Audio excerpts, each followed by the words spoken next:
اسرائیل حمله کرد به صورت زنده موشک زدن.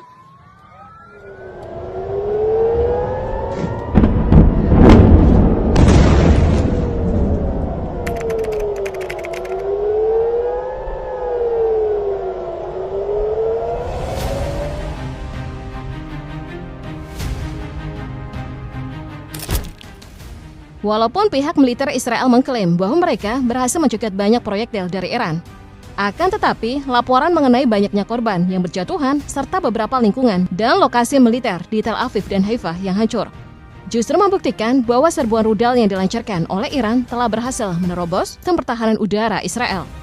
Jalanan Tel Aviv kosong. Banyak dari warga yang mulai berada di pengungsian seiring dengan ketidakpastian keamanan yang ada di negara itu. Sejak perang Israel dengan Iran telah dimulai, gelombang pesawat nirawak dan rudal balistik yang diluncurkan dari Iran sebagai upaya pembalasan terus-menerus menjadi ancaman yang nyata untuk seluruh wilayah Israel. Di sisi lain, Presiden Amerika Serikat Donald Trump yang merupakan sekutu dari Israel menghimbau agar semua orang yang berada di Teheran untuk dievakuasi. Sementara ada sekitar 9,5 juta warga yang ada di sana. Kemudian di akun Truth sosial miliknya, Trump mengatakan sudah berulang kali ia menegaskan bahwa Iran tidak boleh memiliki senjata nuklir. Tentu saja narasi ini menjadi sesuatu yang lucu, mengingat bahwa selama ini Amerika Serikat dan sekutunya justru merasa bebas dalam mengembangkan senjata nuklir tersebut. Dan meskipun hubungan Amerika Serikat dengan Iran perihal nuklir ini cukup rumit, akan tetapi Amerika Serikat telah menegaskan bahwa pihaknya tak akan ikut campur dengan situasi yang saat ini terjadi. Bahkan Departemen Luar Negeri Amerika Serikat telah mengeluarkan arahan terhadap semua kedutaan besar dan konsulatnya untuk menyampaikan dan menegaskan kembali bahwa Amerika Serikat tidak terlibat dalam tindakan sepihak yang dilakukan oleh Israel terhadap target di Iran yang dimulai pada 13 Juni lalu. Secara resmi, ini dapat diartikan bahwa Amerika Serikat tak akan melakukan tindakan apapun untuk menyerang Iran.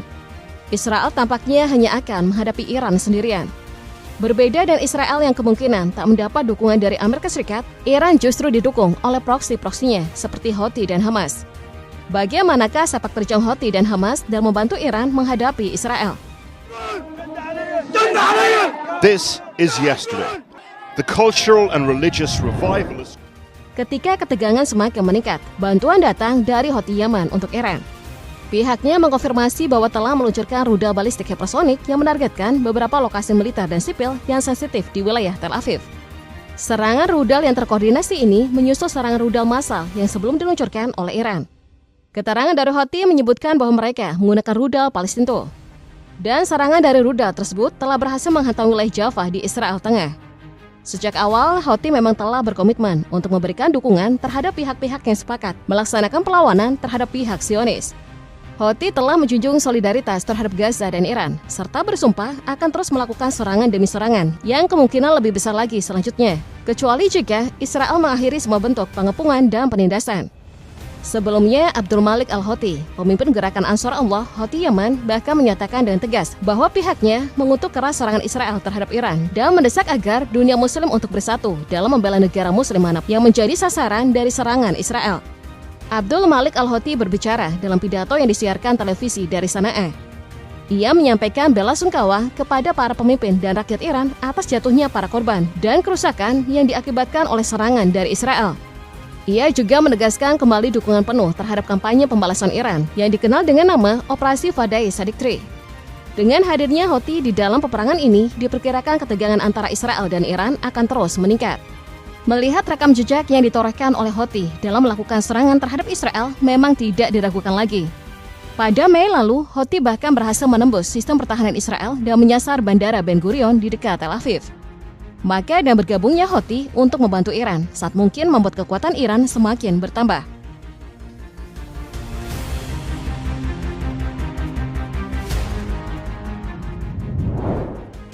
Hampir sama dengan Houthi, Hamas pun kini ikut menyatakan dukungannya terhadap Iran. Hamas dilaporkan telah bergabung dan gelombang pembalasan Iran dengan meluncurkan roket dari Gaza menuju Israel Selatan pada 14 Juni. Tepat pada saat serangan dari dua roket itu datang, sirine serangan udara berbunyi di komunitas seperti Ner Oz. Walaupun serangan dari roket-roket ini jatuh ke area terbuka dan tidak menimbulkan korban jiwa, tapi mampu membuat wilayah tersebut dilanda kepanikan. Sebelumnya, juru bicara sayap bersenjata Hamas, Abu Ubaidah, mengatakan melalui postingan di Telegram pada hari Jumat lalu bahwa kelompoknya akan mendukung Iran dalam konflik melawan Israel. Menurutnya, musuh Zionis benar-benar tertipu jika mengira serangan berbahaya yang ditujukan ke Iran dapat melemahkan garis depan perlawanan atau menstabilkan pilar-pilar entitas rapuh ini di kawasan tersebut. Sebaliknya, Zionis terus melakukan kesalahan-kesalahan strategis yang berturut-turut yang akan membawanya semakin dekat pada kehancuran yang tak terelakkan jika Tuhan berkehendak. Selain itu, pemimpin senior Hamas, Issad al-Rizik pun menyampaikan pendapatnya. Ia memuji keberhasilan Iran dalam menargetkan lokasi-lokasi yang ada di Israel, terlepas dari semua kehebohan tentang Iron Dome dan sistem pertahanan rudal David's Sling yang diklaim militer Israel mampu menangkal banyak rudal Iran.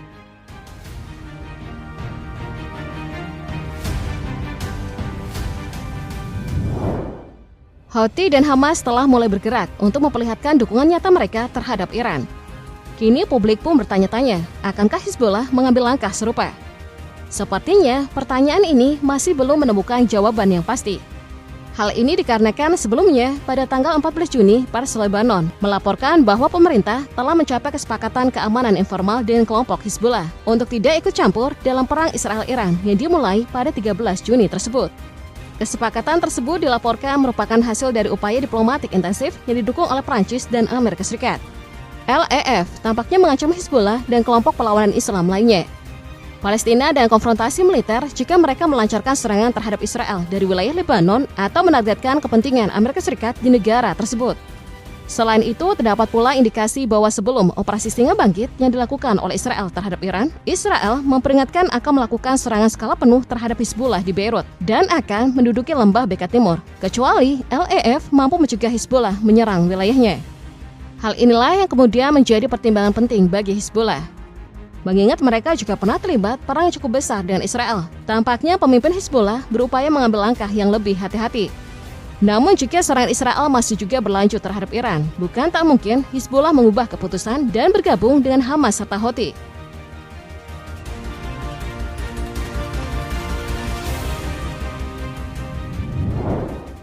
Sekali lagi, untuk saat ini Amerika Serikat menegaskan untuk tidak akan ikut campur dalam konflik antara Israel dengan Iran.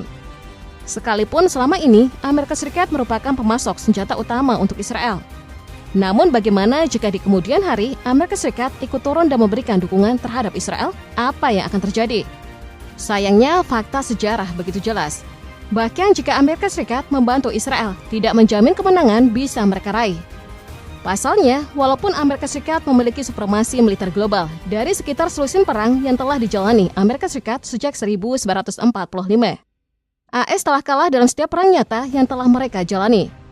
Satu-satunya kemenangan kecil mereka hanyalah serangan militer untuk menggulingkan pemerintahan yang tak bersahabat di Grenada yang berpenduduk sekitar 120.000 jiwa dan Panama yang berpenduduk sekitar 4,2 juta jiwa. Dan walaupun selama ini Amerika Serikat begitu aktif dalam menghadirkan perannya dalam kepentingan-kepentingan yang ada di kawasan Timur Tengah, tapi bukan kemenangan perang yang mereka incar. Seperti yang terlihat, Amerika Serikat hanya akan mengambil keuntungan lain. Jika Amerika Serikat bergabung dengan Israel sekarang, ini adalah sesuatu yang sangat meragukan. Mereka mampu menang dalam melawan Iran. Sejak awal, Amerika Serikat tidak berfokus terhadap itu. Di tengah-tengah gelombang serangan balasan dari Iran terhadap Israel yang kian masif, pernyataan mengejutkan datang dari mantan Perdana Menteri Israel, Ehud Olmert. Dalam sebuah wawancara dengan salah satu media beberapa waktu lalu, Olmert menyebutkan Netanyahu telah gagal sebagai seorang pemimpin sejak terjadinya peristiwa 7 Oktober 2023.